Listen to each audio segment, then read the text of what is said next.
Hey, did Tim call while I was out? No, he didn't. Why? Well, he told me he had an idea he wanted to run by me, so I figured he might have called. What's the idea? Well, he's actually thinking about writing a book about the time he spent on the road with the Grateful Dead.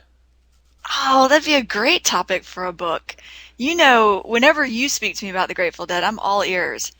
Yeah, I mean, when I look back on the years I spent following them around, jeez, I followed them all over the place, but I mean, that was some of the most fun I've ever had in my life, I think. I can imagine.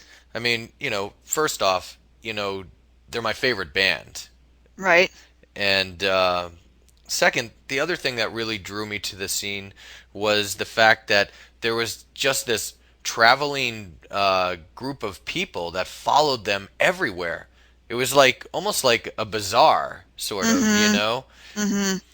Well, And it's definitely a subculture of America. oh yeah, yeah. I mean, some people even called it a cult, you know? And it was so unique at the time, because there really wasn't anything else like it.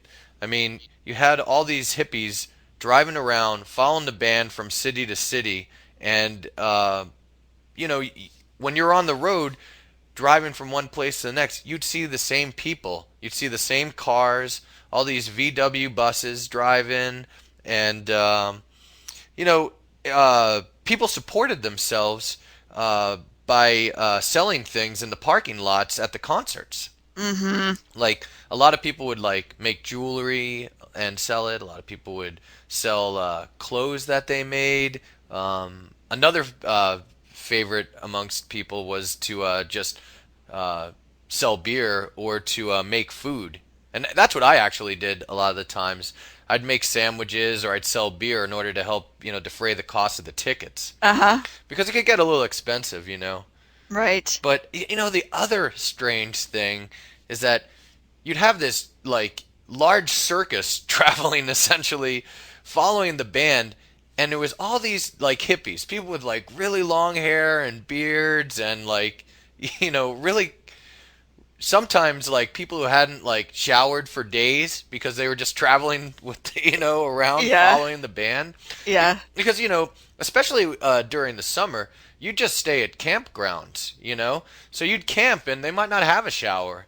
I Right. remember like so many times washing my hair like under a faucet in a sink of a bathroom, or under a hose somewhere, and having someone help me because I had the long hair. Oh man. And the other thing is you travel around and sometimes be driving through these really small conservative towns, and you could just imagine what it must have been like from their standpoint. I mean, they see these people who don't look anything like them. I mean, they're Right. all clean cut looking, these people who live in this town, and then you have this pack of like looks like bohemian gypsies traveling Uh-huh. through town, Yeah, you that's a good know. description. So, a lot of the times the cops in the town would hassle you, Oh, I'm for no sure. good reason. Yeah. I think that they would just suddenly jump to conclusions about, what you were doing because you looked different than them. They were totally like judging the book by its cover. Right. So, yeah, but oh my gosh, when I look back on those times, I just met so many people.